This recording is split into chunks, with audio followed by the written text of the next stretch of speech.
यह पुस्तक किसी आचार संहिता का प्रस्ताव नहीं रखती। यह यह नहीं कहती कि मनुष्य को क्या करना चाहिए या किस चीज़ से बचना चाहिए या किस मार्ग पर चलना चाहिए। यह पुस्तक उससे पहले का कार्य करती है। यह समझने का प्रयास करती है कि मनुष्य क्या है, वह प्रकृति में किस प्रकार स्थित है और वह किस अनिवार्यता के भीतर सोचता है, चाहता है या फिर कार्य करता है। यहाँ नैतिकता किसी आदेश की तरह नहीं आती, बल्कि बोध की परिणति के रूप में प्रकट होती है। जैसे अंधकार को हटाने के लिए प्रकाश को संघर्ष नहीं करना पड़ता, वह केवल प्रकट हो जाता है, अंधकार अपने आप हट जाता है। वैसे ही इस पुस्तक में ज्ञान का उदय अज्ञान को हटाता है, बिना किसी उपदेश और बिना किसी आग्रह के। यहाँ स्पिनोजा यह मानकर नहीं चलते कि संसार मनुष्य के लिए रचा गया है, ना ही वे इस मान्यता को स्वीकार करते हैं कि प्रकृति के पीछे कोई नैतिक उद्देश्य से काम कर रहा होगा। यहाँ प्रकृति जैसी है वैसे ही स्वीकार की जाती है, न अच्छी न बुरी, बस अनिवार्य। और इसी अनिवार्यता को समझने का प्रयास इस पुस्तक की आधारभूमि है। मनुष्य को यहाँ किसी विशेषाधिकार प्राणी की तरह नहीं देखा गया है। वह प्रकृति के भीतर स्थित एक रूप है, अन्य दूसरे रूपों की तरह। मनुष्य की इच्छाएं, उसके भाव, उसके विचार सब उसी क्रम का हिस्सा है, जिस क्रम में तारे घूमते हैं और ऋतुएं बदलती हैं। इस दृष्टि से मनुष्य को समझना स्वयं प्रकृति को समझने के लिए एक मार्ग बन जाता है। स्पिनोजा भावनाओं को दोष नहीं मानते। वह उन्हें छुपाने, दबाने या उनसे लड़ने की बात नहीं करते। वह केवल पूछते हैं कि वे उत्पन्न क्यों होते हैं, किन कारणों से उनका जन्म होता है और किस प्रकार हमें अपने ही जीवन पर अधिकारहीन बना देते हैं। क्योंकि जहाँ बंधन प्रकट नहीं होते, वहाँ मनुष्य स्वयं को स्वतंत्र मानता है, परंतु वास्तव में वह कहीं और से संचालित हो रहा होता है। यहाँ स्वतंत्रता का अर्थ चयन की मनमानी नहीं है। स्वतंत्रता एक गहरे बोध से जन्म लेती है, अपने विचारों, इच्छाओं और क्रियाओं के कारण जान लेने की स्थिति से। जैसे ही कारण स्पष्ट होते हैं, भ्रम मिटने लगता है और मनुष्य धीरे धीरे अपनी दास्ता से बाहर आ जाता है।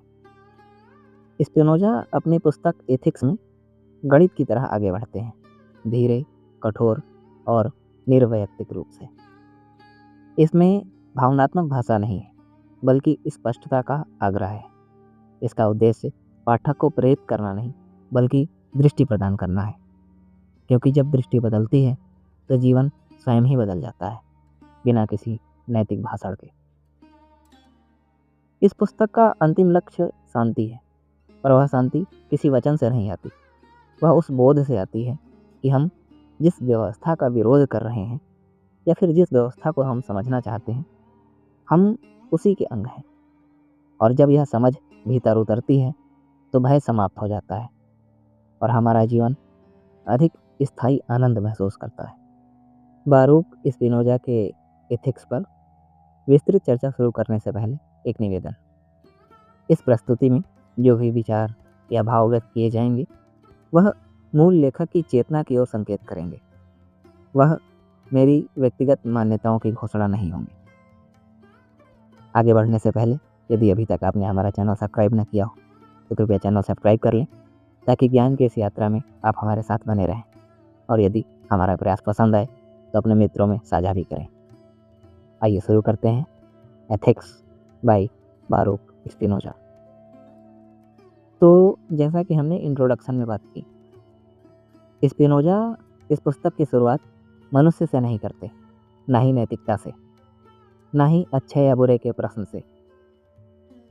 वह उससे पहले रुकते हैं और पूछते हैं कि जो कुछ भी है वह है ही क्यों, और जिसके भीतर यह सब कुछ घट रहा है वह क्या है। यहाँ ईश्वर कोई कथा नहीं है, कोई सिंहासन पर बैठा न्यायाधीश नहीं, कोई ऐसा व्यक्तित्व नहीं जो कभी प्रसन्न होता है और कभी अप्रसन्न। यहाँ अस्तित्व स्वयं ईश्वर है। यहाँ स्पिनोजा का भाव भारतीय दर्शन के छांदोग्य उपनिषद से मेल खाता है, जिसमें कहा गया है इदम खल्विदम ब्रह्म, अर्थात यह ब्रह्मांड ही रचयिता का स्वरूप है। The creature itself is the God. यह कोई साधारण कथन नहीं है, यह उस पूरी धार्मिक कल्पना को तोड़ देता है जिसमें ईश्वर को संसार से अलग माना जाता है। यहाँ ईश्वर संसार का निर्माता नहीं, बल्कि संसार की वास्तविकता है। ईश्वर ने संसार को बनाया, यह कहना उतना ही अर्थहीन हो जाता है जितना यह कहना कि समुद्र ने अपनी लहरों को बनाया होगा। लहरें समुद्र के बाहर नहीं होती, लहरें समुद्र ही हैं, वे समुद्र की गति हैं। वैसे ही जो कुछ है वह ईश्वर की ही अभिव्यक्ति है। इसलिए यहाँ ईश्वर और प्रकृति दोनों एक ही है। प्रकृति यहाँ कोई नैतिक सत्ता नहीं है, वह ना तो अच्छी है और ना ही बुरी, वह केवल है। और प्रकृति किसी उद्देश्य के लिए भी कार्य नहीं करती, उसका कोई लक्ष्य नहीं है, वह अपने नियम नहीं बनाती। यहाँ स्पिनोजा अब्राहमिक परंपराओं के धर्मों की इस मान्यता का विरोध करते हैं कि संसार की रचना मनुष्य को केंद्र में रखकर की गई है। स्पिनोजा यहाँ कह रहे हैं कि यह संसार हमारे लिए नहीं बनाया गया और न ही हम इस संसार के लिए, बल्कि हम दोनों एक अनंत व्यवस्था के अंग हैं। जो कुछ घटता है वह इसलिए नहीं घटता कि किसी ने चाहा, या किसी को सजा देनी थी, या किसी को पुरस्कार देना था। वह इसलिए घटता है क्योंकि वही घट सकता था। यहाँ कोई आकस्मिकता नहीं है, कोई संयोग नहीं। हर घटना कारण के अनिवार्य श्रृंखला का परिणाम है, और यदि हम उन कारणों को जान पाते तो हमें कुछ भी आश्चर्यचकित नहीं करता। चमत्कार भी अज्ञान का ही नाम है। कोई भी घटना हमारे लिए तभी चमत्कार हो सकती है जब तक हम उसके पीछे के कारण को ना जानते हों। प्रकृति अपने नियम नहीं तोड़ती, वह कोई अपवाद भी नहीं बनाती, वह किसी से प्रेम या किसी से घृणा नहीं करती, और यही बात पहली बार मनुष्य को भय से मुक्त करता है। यदि ईश्वर प्रकृति ही है तो उससे डरने का कोई अर्थ नहीं। डर तभी होता है जब हम किसी सत्ता को इच्छा, क्रोध और निर्णय से जोड़ते हैं। यहाँ ईश्वर न तो क्रोधित होता है और न ही प्रसन्न, वह केवल अनंत है। और यह अनंतता 2 या 3 गुणों तक सीमित नहीं है। ईश्वर के अनंत गुण हैं, परंतु मनुष्य इस संसार को अपनी बाह्य इंद्रियों और मन के माध्यम से ही समझ पाता है। इंद्रियों के माध्यम से मनुष्य इस संसार का विस्तार देखता है, जो पदार्थ के रूप में दिखती है, और मन के विचारों के माध्यम से वह इस संसार की व्याख्या करता है। जो कुछ भी विचार के रूप में प्रकट होता है वह उसी वास्तविकता का एक रूप है जो विस्तार के रूप में पदार्थ बनकर बाहर दिखता है। यहाँ मन और पदार्थ 2 अलग अलग संसार नहीं, वह एक ही अस्तित्व की 2 भाषाएं हैं। अब प्रश्न यह उठता है कि यदि सब कुछ अनिवार्य है तो नैतिकता कहाँ है, और यदि सब कुछ कारणों से बंधा है तो उत्तरदायित्व किसका है। यहीं पर स्पिनोजा हमारी सामान्य नैतिक सोच से अलग रास्ता लेते हैं।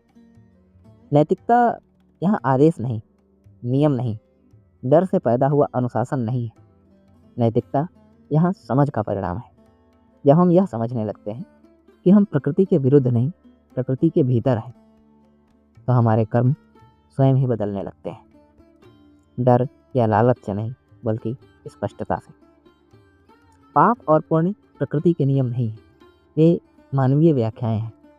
प्रकृति के लिए पाप और पुण्य का कोई अस्तित्व नहीं है। हमारा अज्ञान ही हमारा बंधन है, और बोध हमारी स्वतंत्रता। एथिक्स ईश्वर को सिद्ध करने का प्रयास नहीं करता, यह ईश्वर को परिभाषित करता है ताकि संसार को समझा जा सके। और जब संसार समझ में आता है तो मनुष्य स्वयं एक नई भूमि पर खड़ा हो जाता है। यह भूमि भय की नहीं, विश्वास की नहीं, बल्कि बोध की है। और यहीं से स्पिनोजा के एथिक्स की वास्तविक यात्रा आरंभ होती है। अगले भाग में हम इसी अनिवार्य प्रकृति के भीतर मनुष्य के मन को रख कर देखेंगे और पूछेंगे कि यदि सब कुछ अनिवार्य है तो मन कैसे सोचता है, और हम स्वयं को स्वतंत्र क्यों मानते हैं। तो अब हम उस बिंदु पर आते हैं जहाँ मनुष्य स्वयं को केंद्र मानने लगता है। यहीं से भ्रम का जन्म होता है और यहीं से मुक्ति की संभावना भी निकलती है। स्पिनोजा कहते हैं कि मन कोई स्वतंत्र सत्ता नहीं है जो शरीर के ऊपर बैठी हुई हो और जो उसे निर्देश देती हो, और शरीर कोई जड़ वस्तु नहीं जिसे कोई अदृश्य आत्मा खींचती या ढकेलती हो। मन और शरीर दो वस्तुएं नहीं हैं, वे एक ही वास्तविकता के दो रूप हैं। जो कुछ शरीर में घटता है वही मन में विचार के रूप में प्रकट होता है, और जो कुछ भी मन में विचार के रूप में होता है वही शरीर में गति की अवस्था बन जाता है। यह समानांतरता किसी समन्वय की मांग नहीं करती, यह किसी सेतु की आवश्यकता नहीं रखती, क्योंकि दोनों एक ही अस्तित्व के दो दृष्टिकोण हैं, और यहीं से मन और शरीर का द्वैत समाप्त हो जाता है। ना तो मन शरीर को नियंत्रित करता है और ना ही शरीर मन को, दोनों एक ही क्रम में चल रहे होते हैं। इसी तरीके से मनुष्य प्रकृति के भीतर कोई अलग सत्ता नहीं रखता। उसके विचार उसी अनिवार्यता से उत्पन्न होते हैं जिस अनिवार्यता से नदियाँ बहती हैं, ग्रह घूमते हैं और प्रकृति में दूसरी घटनाएं होती हैं। और इसी बिंदु पर मनुष्य अपने भ्रमों से मुक्त होता है। हम स्वयं को स्वतंत्र मानते हैं तथा अपने कर्मों और विचारों के लिए स्वयं को उत्तरदायी भी मानते हैं, परंतु वास्तविकता यह है कि हम अपने विचारों के पीछे के कारणों को नहीं जानते। हम ये तो कहते हैं कि ऐसा मैंने चाहा, परंतु ऐसा मैंने चाहा ही क्यों यह नहीं पूछते, और यहीं से स्वतंत्र इच्छा के भ्रम का जन्म होता है।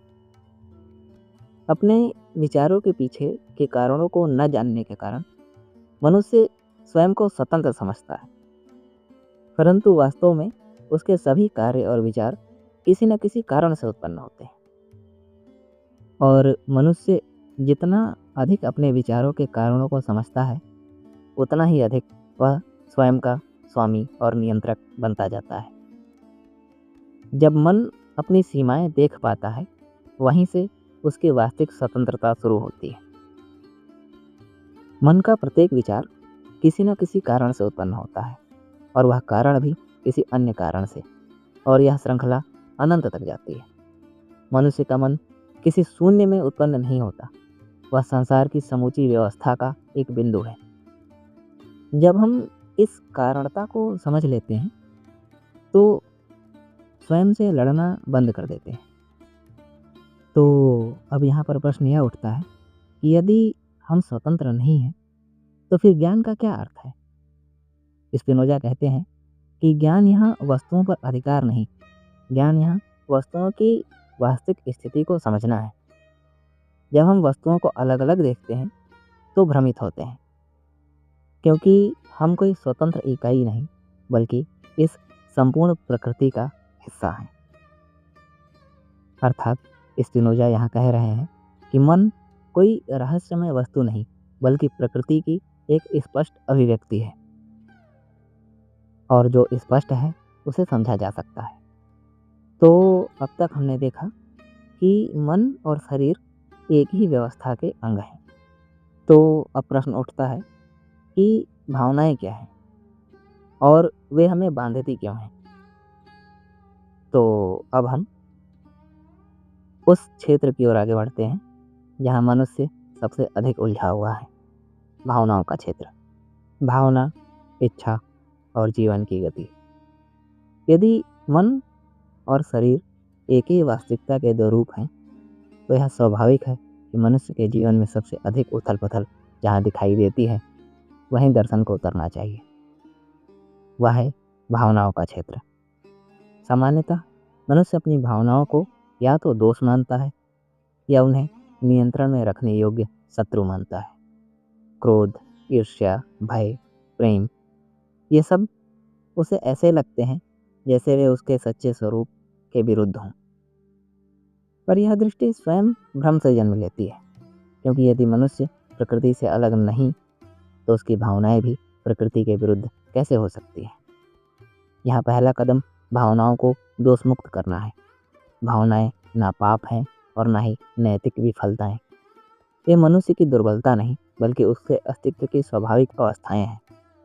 जैसे शरीर को भूख लगती है या थकान आती है, वैसे ही मन में प्रेम, क्रोध, आशा और भय उत्पन्न होते हैं। समस्या भावनाओं में नहीं बल्कि उस अज्ञान में है जिससे हम उन्हें देखते हैं। स्पिनोजा यह सिद्ध करते हैं कि हर वस्तु अपने अस्तित्व को बनाए रखने का प्रयास करती है। यह प्रयास किसी विचार का परिणाम नहीं, किसी नैतिक आदेश का पालन नहीं, यह अस्तित्व की अनिवार्यता है। यही प्रयास मनुष्य में एक विशेष रूप लेता है जिसे यहाँ जीवन की मूल गति कहा जा सकता है। जब मनुष्य इस प्रयास को स्पष्ट रूप से अनुभव करता है तब वही इच्छा कहलाता है। इसलिए इच्छा कोई दोष नहीं, जीवन की धड़कन है। इसी बिंदु से भावनाओं की संरचना स्पष्ट होती है। सारी भावनाएं चाहे वे कितनी भी जटिल क्यों न दिखें, अंततः 3 मूल गतियों में लौट आती हैं: इच्छा, आनंद और दुख। इच्छा वह निरंतर प्रयास है जो हमें अस्तित्व में टिकाए रखता है। आनंद वह स्थिति है जिसमें हमारी जीवन शक्ति बढ़ती है। दुख वह स्थिति है जिसमें हमारी जीवन शक्ति घटती है। यहाँ आनंद और दुख नैतिक शब्द नहीं है, वे यह संकेत करते हैं कि हमारी शक्ति जीवन के साथ संगति में है या उससे विसंगति में। जब हम किसी वस्तु, व्यक्ति या परिस्थिति के संपर्क में आकर अधिक सक्षम, अधिक विस्तृत और अधिक जीवित अनुभव करते हैं तो आनंद उत्पन्न होता है। और जब वही संपर्क हमें संकुचित, निर्बल या अवरुद्ध कर देता है तो दुख उत्पन्न होता है। इसमें कोई अपराध नहीं, कोई दंड नहीं, केवल कारण और परिणाम है। प्रकृति यहाँ न्याय नहीं करती, वह केवल घटती है। तो फिर प्रश्न उठता है कि यदि भावनाएं इतने स्वाभाविक हैं तो फिर वे हमें बांधती क्यों हैं? उत्तर भावनाओं में नहीं, समझ की कमी में है। जब कोई भावना उत्पन्न होती है तो हम उसके कारणों को नहीं जानते, तब वह हमें चलाने लगती है। हम प्रतिक्रिया करते हैं और निर्णय नहीं लेते। ऐसी स्थिति में हम सक्रिय नहीं, निष्क्रिय हो जाते हैं। घटनाओं के परिणाम बन जाते हैं, उनके कारण नहीं। यहीं पर मानव दासता का वास्तविक अर्थ हमारे सामने आता है। दासता का अर्थ यह नहीं है कि कोई हमें जंजीरों में बांध ले। दासता का अर्थ है भावनाओं के द्वारा संचालित होना, बिना यह जाने कि वे क्यों उत्पन्न हो रही हैं। क्रोध, ईर्ष्या, भय और घृणा इसलिए शक्तिशाली लगते हैं क्योंकि वे अंधेरे में काम करते हैं। वे वहाँ शासन करते हैं जहाँ हमारी समझ अनुपस्थित होती है। स्पिनोजा भावनाओं के दमन की बात नहीं करते। यहाँ कोई तपस्या नहीं, कोई पलायन नहीं, यहाँ रूपांतरण ही समाधान है। जब वही भावना जो पहले हमें घसीट रही थी अपने कारणों के साथ समझ में आने लगती है तो वह हमें बांधती नहीं, वह हमारी शक्ति में जाती है। समझ यहाँ नैतिकता नहीं, ऊर्जा है। जितना अधिक हम समझते हैं उतना अधिक हम अपने जीवन के सहभागी बनते हैं। और इसी प्रकार प्रेम भी नया अर्थ लेता है। प्रेम कोई रहस्यमय उपहार नहीं, वह आनंद है जो किसी बाहरी कारण के साथ जुड़ा होता है। जब यह आनंद अज्ञान से जुड़ता है तो प्रेम आसक्ति बन जाता है, डर और अधिकार की मांग के साथ। और जब वही आनंद समझ से जुड़ता है तो प्रेम शक्ति बन जाता है, विस्तार और स्पष्टता के साथ। और यहीं से नैतिकता का बीज पड़ता है। नैतिकता यह नियमों का संकलन नहीं, वह भावनाओं की स्पष्टता है। वह उन्हें स्वाभाविक रूप से स्वीकार करता है, उनसे डरता नहीं। भय तभी तक अस्तित्व में रहता है जब तक अज्ञान हो। जो समझता है वही पहली बार स्वतंत्रता की दिशा में कदम बढ़ाता है। परंतु यह स्वतंत्रता अभी पूरी नहीं, यह अभी एक संभावना है, क्योंकि मनुष्य न केवल भावनाओं से संचालित होता है बल्कि वह आशा और डर के जाल में भी बंधा हुआ है। तो अब तक हमने समझ लिया है कि मनुष्य प्रकृति से कोई अलग सत्ता नहीं और मन और शरीर एक ही वास्तविकता के दो रूप हैं तथा भावनाएं न तो पाप हैं और न ही दुर्बलता, बल्कि वे जीवन की स्वाभाविक गतियां हैं। इन सब के बाद एक स्वाभाविक प्रश्न शेष रह जाता है कि फिर भी मनुष्य इतना बंधा हुआ क्यों दिखाई देता है? क्यों वह बार बार वही करता है जो उसे स्वयं कष्ट देता है? क्यों वह जानकर भी बदल नहीं पाता?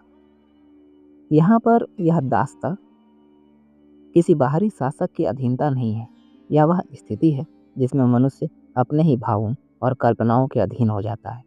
वह प्रतिक्रिया करता है, सोचता नहीं। वह बहता है, चुनता नहीं। और इस बहाव को वह स्वतंत्रता समझ लेता है, क्योंकि वह अपने कर्मों को देखता है पर उनके कारणों को नहीं समझ पाता।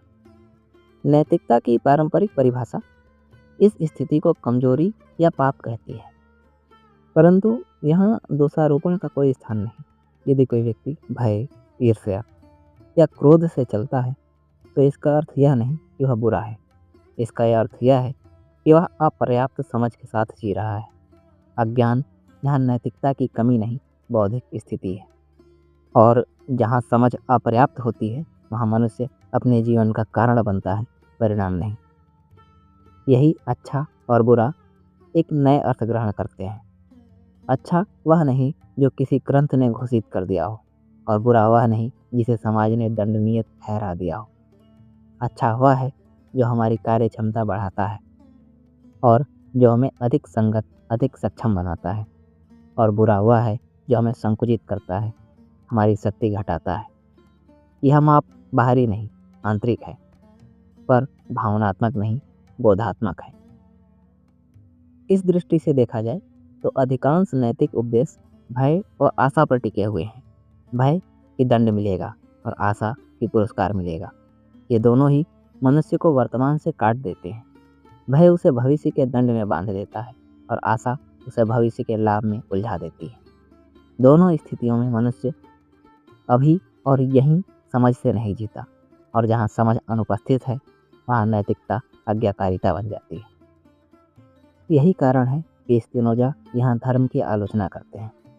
वे कहते हैं कि धर्म जो भय और आशा पर आधारित है समाज को नियंत्रित कर सकता है, पर मनुष्य को मुक्त नहीं कर सकता। वह आचरण तो बदल सकता है पर दृष्टि नहीं, और दृष्टि बदले बिना कोई भी नैतिकता टिकाऊ नहीं होती। तो प्रश्न उठता है, यदि मनुष्य इतना बंधा हुआ है तो सामाजिक जीवन कैसे संभव है? क्या समाज केवल नियंत्रण और दंड का परिणाम है? यहाँ उत्तर आश्चर्यजनक रूप से सकारात्मक है। मनुष्य सामाजिक इसलिए नहीं है कि वह सदाचारी है, बल्कि इसलिए है कि वह अकेला और कमजोर है। साथ में रहने से शक्ति बढ़ती है। यह कोई नैतिक आदर्श नहीं, बल्कि जीवन की अनिवार्यता है। तो जो व्यक्ति समझ से जीता है वह दूसरों को शत्रु नहीं मानता। वह देख पाता है कि दूसरों की शक्ति उसकी शक्ति के विरुद्ध नहीं, बल्कि उसके साथ जुड़ी हुई है। सहयोग यहाँ त्याग नहीं, लाभ है। इस बोध से न्याय, विश्वास और सामाजिक स्थिरता जन्म लेती है, डर से नहीं। स्पिनोजा किसी आदर्श समाज का स्वप्न नहीं रचते। वह स्वीकार करते हैं कि अधिकांश मनुष्य अधिकांश समय भावनाओं से संचालित होते हैं, इसलिए कानून, परंपराएं और संस्थाएं आवश्यक हैं, पर उन्हें अंतिम समाधान समझना भूल होगी। वे व्यवस्था दे सकते हैं, मुक्ति नहीं। मुक्ति का मार्ग कभी भी समझ से होकर ही जाता है। तो स्पिनोजा कहते हैं कि मनुष्य तब तक दास है जब तक वह अपने भावों के कारणों को नहीं जानता, और वह उतना ही मुक्त हो जाता है जितना वह उन कारणों को समझने लगता है। नैतिकता कोई ऊंचा लक्ष्य नहीं, बल्कि समझ की स्वाभाविक परिणति है। जहाँ समझ बढ़ती है वहाँ भय घटता है, और जहाँ भय घटता है वहाँ करुणा और सहयोग अपने आप प्रकट हो जाते हैं। तो अब प्रश्न उठता है कि यदि समझ ही शक्ति है तो मुक्त जीवन वास्तव में कैसा होता है? वह जीवन कैसा है जो न भय से चलता है और न ही आशा से, बल्कि स्पष्ट बोध से। मुक्ति वास्तव में क्या है? सामान्यतः स्वतंत्रता को मनुष्य अपनी इच्छा से जोड़ता है। मैं जो चाहूँ वह कर सकता हूँ, परंतु यह स्वतंत्रता नहीं, केवल अज्ञान का अनुभव है। क्योंकि जो व्यक्ति अपने चाहने के कारणों को नहीं जानता, वह अपने चाहने का स्वामी नहीं होता। यहाँ स्वतंत्रता का अर्थ बदल जाता है। स्वतंत्रता इच्छा की अराजकता नहीं, बल्कि अनिवार्यता की समझ है। जो यह जान लेता है कि जो घट रहा है वह क्यों घट रहा है, वह उसके विरुद्ध नहीं लड़ता, वह उसके साथ चलता है, और यही साथ चलना ही मुक्ति है। यहाँ बुद्धि भावनाओं की शत्रु नहीं बनती, बुद्धि उनका दमन नहीं करती, न ही उन्हें नष्ट करने का प्रयास करती है। बुद्धि केवल उन्हें स्पष्ट करती है। जब कोई भावना अपने कारणों के साथ समझ में आती है तो वह हमें बांधती नहीं, वह हमारी शक्ति बन जाती है। दुख समाप्त नहीं होता, पर उसका बोझ हल्का हो जाता है। आनंद उच्च श्रृंखल नहीं रहता, पर स्थिर हो जाता है। भावनाएं अब अंधेरे में काम नहीं करती। यहीं से मनुष्य पहली बार वर्तमान में टिकता है। वह भविष्य के पुरस्कार की आशा में नहीं जीता, न ही किसी दंड के भय में। वह जो है उसी के साथ होता है। यह वर्तमान कोई उदासीन शून्यता नहीं, यह शांत का आनंद है। ऐसा आनंद जो किसी बाहरी वस्तु पर निर्भर नहीं, क्योंकि उसका स्रोत समझ है, और समझ कोई छीन नहीं सकता। अब वह बिंदु आता है जहाँ इस पुस्तक को सबसे अधिक गलत समझा गया है। ईश्वर का बौद्धिक प्रेम। यह कोई भावुक भक्ति नहीं, कोई प्रार्थना नहीं, कोई समर्पण नहीं। यह उस स्थिति का नाम है जहाँ मनुष्य यह स्पष्ट देख लेता है कि वह स्वयं उसी अनंत व्यवस्था का एक रूप है जिसे वह अब तक बाहर खोज रहा था। ईश्वर यहाँ कोई अलग सत्ता नहीं, बल्कि एक अनंत वास्तविकता है जिसे अब समझ लिया गया है। इस समझ से जो प्रेम उत्पन्न होता है वह स्थायी होता है, क्योंकि वह किसी परिवर्तनशील वस्तु से नहीं जुड़ा, वह उस अनंत क्रम से जुड़ा है जो नष्ट नहीं होती। और यही कारण है कि यह प्रेम भय से मुक्त है, क्योंकि भय हमेशा किसी खो जाने वाली वस्तु से जुड़ा होता है, और यहाँ खोने के लिए कुछ बचता ही नहीं, क्योंकि जो समझा गया है वह स्वयं अस्तित्व का रूप है। और यहीं मृत्यु का प्रश्न भी अपना अर्थ खो देती है। मुक्त मन मृत्यु से इनकार नहीं करता, पर वह उसमें जीता भी नहीं। वह जीवन को केंद्र बनाता है, न कि उसके अंत को। अमरता यहाँ किसी व्यक्तिगत निरंतरता का वादा नहीं, बल्कि उस समझ की स्थिरता है जो समय के भय से मुक्त हो जाती है। जो अनंत क्रम को समझ लेता है वह क्षणिकता से आतंकित नहीं होता। स्पिनोजा इस पुस्तक में दिखाते हैं कि जब समझ स्पष्ट हो जाती है तो जीवन स्वयं बदल जाता है। हिंसा घटती है क्योंकि अज्ञान घटता है। घृणा कमज़ोर पड़ती है क्योंकि भ्रम कमज़ोर पड़ता है। करुणा कोई कर्तव्य नहीं रह जाती, वह स्वाभाविक परिणाम बन जाती है। आइए अब संक्षेप में एथिक्स पुस्तक का सार समझ लेते हैं। यह यात्रा उस प्रश्न से शुरू हुई थी जिसे मनुष्य अक्सर टाल देता है, जो कुछ है वह क्यों है। और उसी प्रश्न के साथ यह स्पष्ट होता गया कि अस्तित्व किसी उद्देश्य की ओर नहीं बढ़ता, बल्कि अपनी ही अनिवार्यता से घटता है। ईश्वर यहाँ कोई दूर बैठी सत्ता नहीं, बल्कि वही अनंत वास्तविकता है जो प्रकृति के रूप में, नियमों के रूप में और कारणों की श्रृंखला के रूप में प्रकट होती है। जो कुछ है वह इसलिए नहीं कि किसी ने चाहा, बल्कि इसलिए कि उसे उसी रूप में होना था। और इसी स्पष्टता ने मनुष्य को प्रकृति से अलग खड़ा करने वाली कल्पना को धीरे धीरे गिरा दिया। मन और शरीर, जिन्हें सदियों से दो विरोधी ध्रुव माना गया था, एक ही अस्तित्व के दो रूप बनकर सामने आए। एक ही घटना के दो दृष्टिकोण।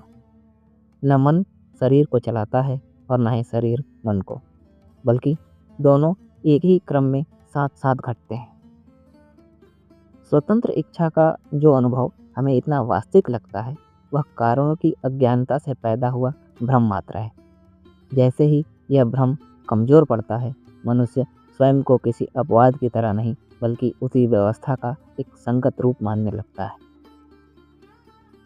फिर यह यात्रा भावनाओं के क्षेत्र में उतरती है, जहाँ मनुष्य सबसे अधिक उलझा हुआ दिखाई देता है। वहाँ यह स्पष्ट हुआ कि भावनाएं कोई दोष नहीं, बल्कि जीवन की स्वाभाविक गतियाँ हैं। हर वस्तु अपने अस्तित्व को बनाए रखने का प्रयास करती है। मनुष्य में यही प्रयास इच्छा बन जाता है। आनंद और दुख कोई नैतिक निर्णय नहीं बल्कि संकेत हैं, यह बताने के लिए कि हमारी शक्ति बढ़ रही है या घट रही है। समस्या भावनाओं में नहीं बल्कि उस अज्ञान में है जिससे हम उन्हें देखते हैं। जब कारण अज्ञात होते हैं तब भावनाएं हमें चलाती हैं, और जब कारण स्पष्ट होने लगते हैं तब वही भावनाएं हमारी शक्ति बन जाती हैं। फिर यहीं से दास्ता का वास्तविक अर्थ समझ में आता है। दास्ता किसी बाहरी शासन का नाम नहीं बल्कि उस स्थिति का नाम है जहाँ मनुष्य अपने ही भावों और कल्पनाओं के अधीन हो जाता है। भय और आशा उसे भविष्य में बांध देते हैं और वह वर्तमान में समझ के साथ जी नहीं पाता। इसी बंधन से पारंपरिक नैतिकता भी जन्म लेती है। दंड और पुरस्कार के सहारे हमारे आचरण को नियंत्रित करने की कोशिश की जाती है, पर यह नियंत्रण व्यवस्था दे सकता है, मुक्ति नहीं। मुक्ति का मार्ग आज्ञा से नहीं, समझ से होकर जाता है।